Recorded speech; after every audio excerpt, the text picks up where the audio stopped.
Chapter 21. The temporary stable, a wooden shed, had been put up close to the racecourse, and there his mare was to have been taken the previous day. He had not yet seen her there. During the last few days he had not ridden her out for exercise himself, but had put her in charge of the trainer, and so now he positively did not know in what condition his mare had arrived yesterday, and how she was today. He had scarcely got out of his carriage when the groom, the so-called stable boy, recognizing the carriage some way off, called the trainer. A dry-looking Englishman, in high boots and a short jacket, clean-shaven, except for a tuft below his chin, came to meet him, walking with the uncouth gait of jockey, turning his elbows out and swaying from side to side. "Well, how's Frau?" Vronsky asked in English. "All right, sir," the Englishman's voice responded somewhere in the inside of his throat. "Better not go in," he added, touching his hat. "I've put a muzzle on her, and the mare's fidgety. Better not go in. It'll excite the mare." "No, I'm going in. I want to look at her."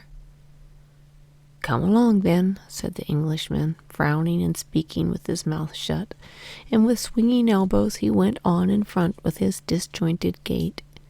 They went to the little yard in front of the shed. A stable boy, spruce and smart in his holiday attire, met them with a broom in his hand and followed them. In the shed there were 5 horses in separate stalls, and Vronsky knew that his chief rival, Gladiator, a very tall chestnut horse, had been brought there, and must be standing among them. Even more than his mare, Vronsky longed to see Gladiator, whom he had never seen. But he knew by the etiquette of the racecourse it was not merely impossible for him to see the horse, but improper even to ask questions about him. Just as he was passing along the passage, the boy opened the door into the second horse box on the left, and Vronsky caught a glimpse of a big chestnut horse with white legs. He knew that this was Gladiator, but with the feeling of a man turning away from the sight of another man's open letter, he turned round and went into Frau's stall. "The horse is here that belonged to Mac, I never can say the name," said the Englishman over his shoulder, pointing his big finger and dirty nail towards Gladiator's stall. "Mahotin? Yes, he's my most serious rival," said Vronsky. "If you were riding him," said the Englishman, "I'd bet on you." Frau's more nervous. He's stronger," said Vronsky, smiling at the compliment to his riding. "In a steeplechase it all depends on riding and on pluck," said the Englishman. Of pluck, that is, of energy and courage, Vronsky did not merely feel that he had enough. What was of far more importance, he was firmly convinced that no one in the world could have more of this pluck than he had. "Don't you think I need more thinning down?" "Oh, no," answered the Englishman. "Please don't speak so loud. The mare's fidgety," he added, nodding towards the horse box before which they were standing, and from which came the sound of restless stamping in the straw. He opened the door, and Vronsky went into the horse box, dimly lighted by one little window. In the horse box stood a dark bay mare wearing a muzzle, picking at the fresh straw with her hoofs. Looking round him in the twilight of the horse box, Vronsky unconsciously took in at once a comprehensive glance of all the points of his favorite mare. Frau was a beast of medium size, not altogether free from reproach, from a breeder's point of view. She was small-boned all over, though her chest was extremely prominent in front. It was narrow. Her hindquarters were a little drooping, and in her forelegs, and still more in her hind legs, there was noticeable curvature. The muscles of both hind and forelegs were not very thick, but across her shoulders the mare was exceptionally broad, a feature more striking now that she was lean from training. The bones of her legs below the knees looked no thicker than a finger from in front, but were extraordinarily thick seen from the side. She looked altogether, except across the shoulders, as it were, pinched in at the sides and pressed out in depth. But she had in the highest degree the quality that makes all defects forgotten. That quality was blood. The blood that tells, as the English expression has it. The muscles stood up sharply under the network of sinews, covered with a delicate mobile skin, soft as satin, and they were hard as bone. Her clean-cut head, with prominent, bright, spirited eyes, broadened out at the open nostrils that showed the red blood in the cartilage within. About all her figure, and especially her head, there was a certain expression of energy, and, at the same time, of softness. She was one of those creatures which seem only not to speak because the mechanism of their mouth does not allow them to. To Vronsky, at any rate, it seemed that she understood all he felt at that moment as he stood looking at her. Directly Vronsky went towards her, she drew in a deep breath, and turning back her prominent eye to the white looked bloodshot, she started at the approaching figures from the opposite side, shaking her muzzle and shifting lightly from one leg to the other. "There, you see how fidgety she is," said the Englishman. "There, darling, there," said Vronsky, going up to the mare and speaking soothingly to her. But the nearer he came, the more excited she grew. Only when he stood by her head, she was suddenly quieter, while the muscles quivered under her soft, delicate coat. Vronsky patted her strong neck, straightened over her sharp withers a stray lock of her mane that had fallen on the other side, and moved his face nearer her dilated nostrils, transparent as a bat's wing. She drew a loud breath and snorted out through her tense nostrils, started, pricked up her sharp ear, and put out her strong black lip towards Vronsky, as though she would nip hold of his sleeve. But remembering the muzzle, she shook it and again began restlessly stamping one after another of her shapely legs. "Quiet, darling, quiet," he said, patting her again over her hindquarters, and with a glad sense that his mare was in the best possible condition, he went out of the horse-box. The mare's excitement had infected Vronsky.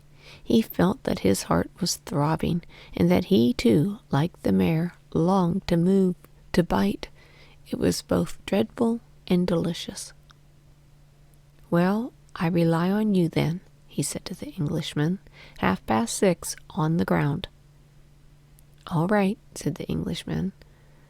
"Oh, where are you going, my lord?" he asked suddenly, using the title "my lord," which he had scarcely ever used before. In amazement, Vronsky raised his head and stared, as he knew how to stare, not into the Englishman's eyes, but at his forehead, astounded at the impertinence of this question. But realizing that in asking this the Englishman had been looking at him not as an employer, but as a jockey, he answered, "I've got to go to Bryansky's. I shall be home within an hour." "How often I've been asked that question today," he said to himself, and he blushed, a thing which rarely happened to him. The Englishman looked gravely at him, and as though he, too, knew where Vronsky was going, he added, "The great thing is to keep quiet before a race. Don't get out of temper or upset about anything," he said. "All right," said Vronsky, smiling, and jumping into his carriage, he told the man to drive to Peterhof. Before he had driven many paces away, the dark clouds that had been threatening rain all day broke, and there was a heavy downpour of rain. "What a pity," thought Vronsky, putting up the roof of the carriage. "It was muddy before, now it'll be a perfect swamp." As he sat in solitude in the closed carriage, he took out his mother's letter and his brother's note and read them through. Yes, It was the same thing over and over again. Everyone, his mother, his brother, everyone thought fit to interfere in the affairs of his heart. This interference aroused in him a feeling of angry hatred, a feeling he had rarely known before. What business is it of theirs? Why does everybody feel called upon to concern themselves about me? And why do they worry me so? Just because they see that it is something they can't understand. If it were a common, vulgar, worldly intrigue, they would leave me alone. They feel that this is something different, that this is not a mere pastime, that this woman is dearer to me than life. And this is incomprehensible, and that's why it annoys them. Whatever our destiny is or may be, we have made it ourselves, and we do not complain of it, he said, in the word we, linking himself with Anna. No, they must teach us how to live. They haven't an idea what happiness is. They don't know that without our love, for us there is neither happiness nor unhappiness, no life at all, he thought. He was angry with all of them for their interference, just because he felt in his soul that they, all these people, were right. He felt that the love that bound him to Anna was not a momentary impulse which would pass, as worldly intrigues do pass, leaving no other traces in the life of either but pleasant or unpleasant memories. He felt all the torture of his own and her position, all the difficulty there was for them, conspicuous as they were in the eye of the world, in concealing their love, in lying and deceiving, and in lying, deceiving, feigning, and continually thinking of others, when the passion that united them was so intense that they were both oblivious of everything else but their love. He recalled vividly the constantly recurring instances of inevitable necessity for lying and deceit, which were so against his natural bent. He recalled vividly the shame he had more than once detected in her at this necessity for lying and deceit, and he experienced the strange feeling that had sometimes come upon him since his secret love for Anna. This was a feeling of loathing for something, whether for Alexey Alexandrovitch, or for himself, or for the whole world, he could not have said. But he always drove away this strange feeling. Now, too, he shook it off and continued the thread of his thoughts. Yes, she was unhappy before, but proud and at peace. And now she cannot be at peace and feel secure in her dignity, though she does not show it. Yes, we must put an end to it, he decided. And for the first time the idea clearly presented itself that it was essential to put an end to this false position, and the sooner the better. Throw up everything, she and I, and hide ourselves somewhere alone with our love, he said to himself.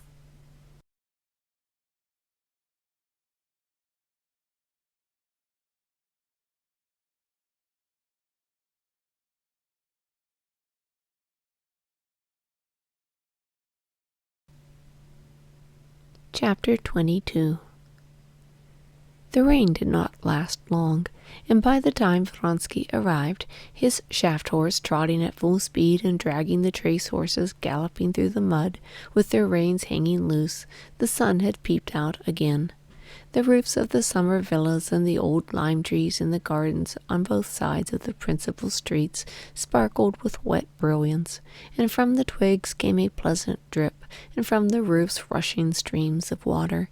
He thought no more of the shower spoiling the race-course, but was rejoicing now that, thanks to the rain, he would be sure to find her at home and alone, as he knew that Alexey Alexandrovitch, who had lately returned from a foreign watering place, had not moved from Petersburg. Hoping to find her alone, Vronsky alighted as he always did to avoid attracting attention before crossing the bridge and walked to the house. He did not go up the steps to the street door, but went into the court. "Has your master come?" he asked a gardener. "No, sir. The mistress is at home, but will you please go to the front door? There are servants there," the gardener answered. "They'll open the door." "No, I'll go in from the garden." And feeling satisfied that she was alone and wanting to take her by surprise, since he had not promised to be there today, and she would certainly not expect him to come before the races, he walked, holding his sword and stepping cautiously over the sandy path bordered with flowers, to the terrace that looked upon the garden. Vronsky forgot now all that he had thought on the way of the hardships and difficulties of their position. He thought of nothing but that he would see her directly, not in imagination, but living, all of her, as she was in reality. He was just going in, stepping on his whole foot so as to not creak up the worn steps of the terrace, when he suddenly remembered what he always forgot, and what caused the most torturing side of his relations with her, her son, with his questioning eyes. Almost hostile, he fancied. This boy was more often than anyone else a check on their freedom. When he was present, both Vronsky and Anna did not merely avoid speaking of anything that they could not have repeated before everyone else. They did not even allow themselves to refer by hints to anything the boy did not understand. They had made no agreement about this. It had settled itself. They would have felt it wounding themselves to deceive the child. In his presence they talked like acquaintances.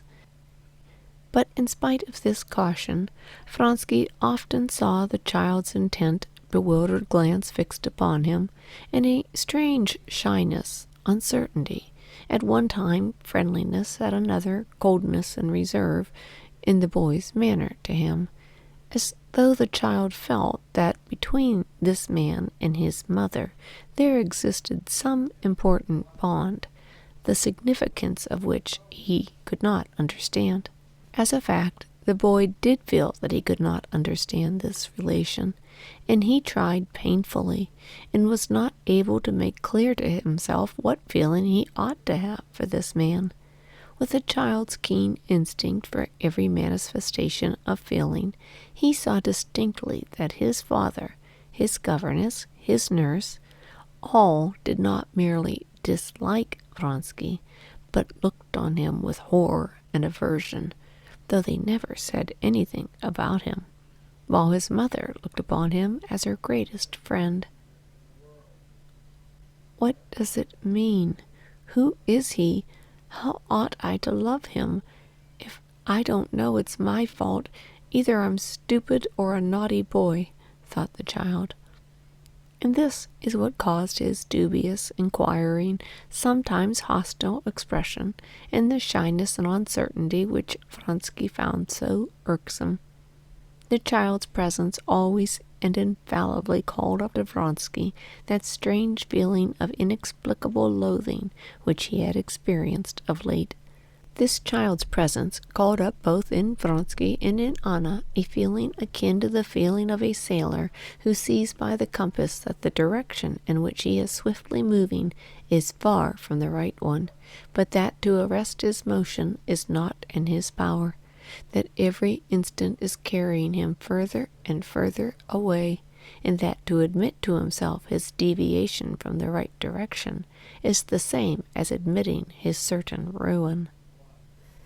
This child, with his innocent outlook upon life, was the compass that showed them the point to which they had departed from what they knew, but did not want to know. This time Seryozha was not at home, and she was completely alone. She was sitting on the terrace waiting for the return of her son, who had gone out for his walk and had been caught in the rain. She had sent a manservant and a maid out to look for him.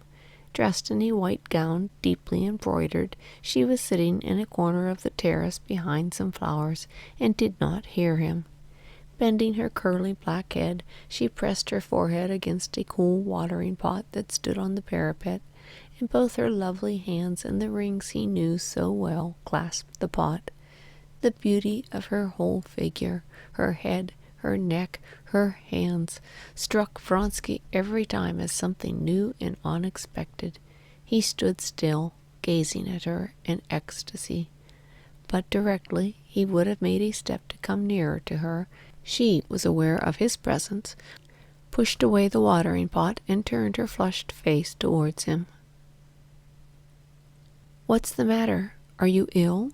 he said to her in French, going up to her. He would have run to her, but remembering that there might be spectators, he looked round towards the balcony door, and reddened a little, as he always reddened, feeling that he ought to be afraid and be on his guard. "No, I'm quite well," she said, getting up and pressing his outstretched hand tightly. "I did not expect thee." "Mercy, what cold hands," he said. "You startled me," she said. "I'm alone, and I'm expecting my son. He's out for a walk. They'll come in from this side." But in spite of her efforts to be calm, her lips were quivering. "Forgive me for coming, but I couldn't pass the day without seeing you," he went on, speaking French as he always did, to avoid using the stiff Russian plural form, so impossibly frigid between them, and the dangerously intimate singular. "Forgive you? I'm so glad." "But you're ill or worried," he went on, not letting go of her hands and bending over her. "What were you thinking of?" "Always the same thing," she said with a smile. She spoke the truth. If ever at any moment she had been asked what she was thinking of, she could have answered truly, of the same thing, of her happiness and her unhappiness. She was thinking, just when he came upon her, of this. Why was it, she wondered, that to others, to Betsy, she knew of her secret connection with Tushkevich, it was all so easy, while to her it was such torture? Today this thought gained special importance from certain other considerations. She asked him about the races. He answered her questions, and seeing that she was agitated, trying to calm her, he began telling her in the simplest tone the details of the preparations for the races. Tell him or not tell him, she thought, looking into his quiet, affectionate eyes. He is so happy, so absorbed in his races that he won't understand as he ought. He won't understand all the gravity of this fact to us. "But you haven't told me what you were thinking of when I came in," he said, interrupting his narrative. "Please tell me." She did not answer, and bending her head a little, she looked inquiringly at him from under her brows, her eyes shining under their long lashes. Her hand shook as it played with a leaf she had picked. He saw it, and his face expressed that utter subjection, that slavish devotion, which had done so much to win her. "I see that something has happened. Do you suppose I can be at peace, knowing you have a trouble I am not sharing? Tell me, for God's sake," he repeated imploringly. "Yes, I shan't be able to forgive him if he does not realize the gravity of it. Better not tell. Why put him to the proof?" she thought, still staring at him in the same way, and feeling the hand that held the leaf was trembling more and more. "For God's sake," he repeated, taking her hand. "Shall I tell you?" "Yes, yes." "I'm with child," she said, softly and deliberately. The leaf in her hand shook more violently, but she did not take her eyes off him, watching how he would take it. He turned white, would have said something, but stopped. He dropped her hand, and his head sank on his breast. Yes, he realizes all the gravity of it, she thought, and gratefully she pressed his hand. But she was mistaken in thinking he had realized the gravity of the fact as she, a woman, realized it. On hearing it, he felt come upon him with tenfold intensity that strange feeling of loathing of someone. But at the same time, he felt that the turning point he had been longing for had now come, that it was impossible to go on concealing things from her husband, and it was inevitable in one way or another that they should soon put an end to their unnatural position. But besides that, her emotion physically affected him in the same way. He looked at her with a look of submissive tenderness, kissed her hand, got up, and in silence paced up and down the terrace. "Yes," he said, going to her resolutely. "Neither you nor I have looked on our relations as a passing amusement, and now our fate is sealed. It is absolutely necessary to put an end," he looked round as he spoke, "to the deception in which we are living." "Put an end? How put an end, Alexei?" she said softly. She was calmer now, and her face lighted up with a tender smile. "Leave your husband, and we make our life one." "It is one as it is," she answered, scarcely audibly. "Yes, but altogether one." "But how, Alexei? Tell me how," she said in melancholy mockery at the hopelessness of her own position. "Is there any way out of such a position? Am I not the wife of my husband?" "There is a way out of every position. We must take our line," he said. "Anything's better than the position in which you're living. Of course, I see how you torture yourself over everything, the world and your son and your husband." "Oh, not over my husband," she said with a quiet smile. "I don't know him. I don't think of him. He doesn't exist." "You're not speaking sincerely. I know you. You worry about him too." "Oh, he doesn't even know," she said, and suddenly a hot flush came over her face. Her cheeks, her brow, her neck crimsoned, and tears of shame came into her eyes. "But we won't talk of him."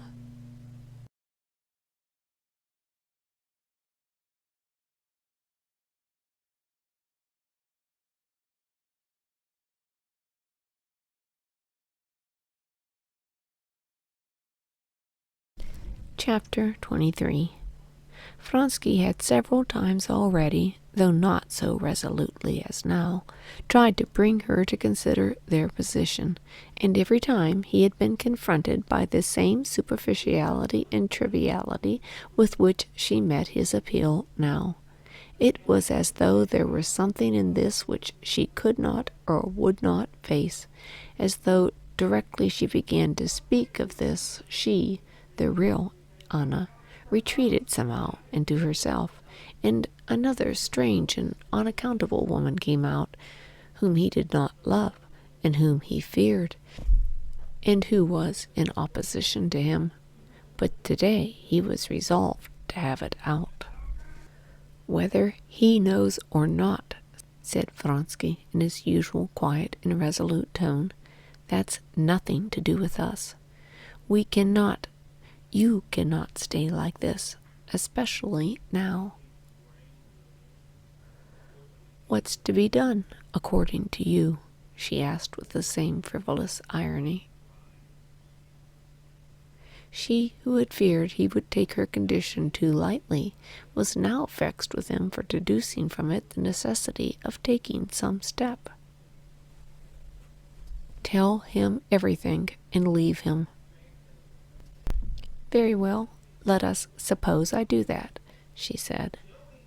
Do you know what the result of that would be? I can tell you it all beforehand. And a wicked light gleamed in her eyes that had been so soft a minute before. Oh, you love another man and have entered into criminal intrigues with him. Mimicking her husband, she threw an emphasis on the word criminal, as Alexey Alexandrovitch did. I warned you of the results in the religious, the civil, and the domestic relation. You have not listened to me. Now I cannot let you disgrace my name. And my son, she had meant to say, but about her son she could not jest. Disgrace my name, and more in the same style, she added. In general terms, he'll say in his official manner and with all distinctness and precision that he cannot let me go, but will take all measures in his power to prevent scandal. And he will calmly and punctually act in accordance with his words. That's what will happen. He's not a man, but a machine, and a spiteful machine when he's angry, she added, recalling Alexey Alexandrovitch as she spoke, with all the peculiarities of his figure and manner of speaking, and reckoning against him every defect she could find in him, softening nothing for the great wrong she herself was doing against him. But Anna, said Vronsky, in a soft and persuasive voice, trying to soothe her, we absolutely must anyway tell him, and then be guided by the line he takes. What, run away? And why not run away? I don't see how we can keep on like this, and not for my sake. I see that you suffer. Yes, run away, and become your mistress, she said angrily. Anna, he said with reproachful tenderness. Yes, she went on, become your mistress and complete the ruin of... Again she would have said my son, but she could not utter that word.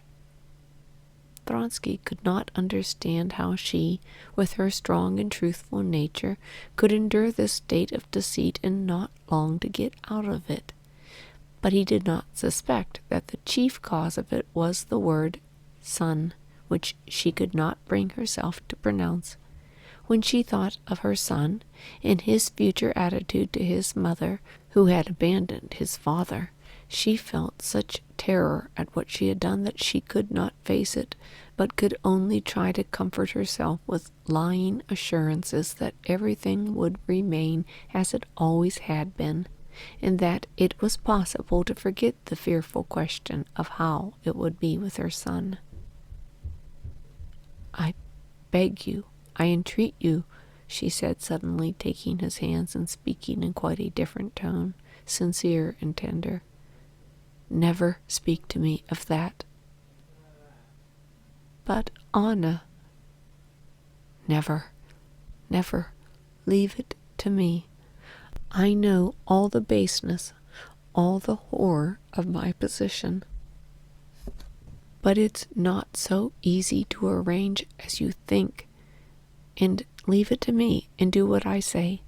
Never speak to me of it. Do you promise me? No, no, promise. I promise everything, but I can't be at peace, especially after what you have told me. I can't be at peace when you can't be at peace. I? She repeated. Yes, I am worried sometimes, but that will pass, if you will never talk about this. When you talk about it, it's only then that it worries me. I don't understand, he said. I know, she interrupted him. I know how hard it is for your truthful nature to lie, and I grieve for you. I often think that you have ruined your whole life for me." "I was just thinking the very same thing," he said. "How could you sacrifice everything for my sake? I can't forgive myself that you're unhappy." "I unhappy?" she said, coming closer to him and looking at him with an ecstatic smile of love. "I am like a hungry man who has been given food. He may be cold and dressed in rags and ashamed, but he is not unhappy. I unhappy? No. This is my unhappiness." She could hear the sound of her son's voice coming towards them, and glancing swiftly round the terrace, she got up impulsively. Her eyes glowed with the fire he knew so well. With a rapid movement she raised her lovely hands, covered with rings, took his head, took a long look into his face, and putting up her face with smiling parted lips, swiftly kissed his mouth and both eyes, and pushed him away. She would have gone, but he held her back. "When?" he murmured in a whisper, gazing in ecstasy at her.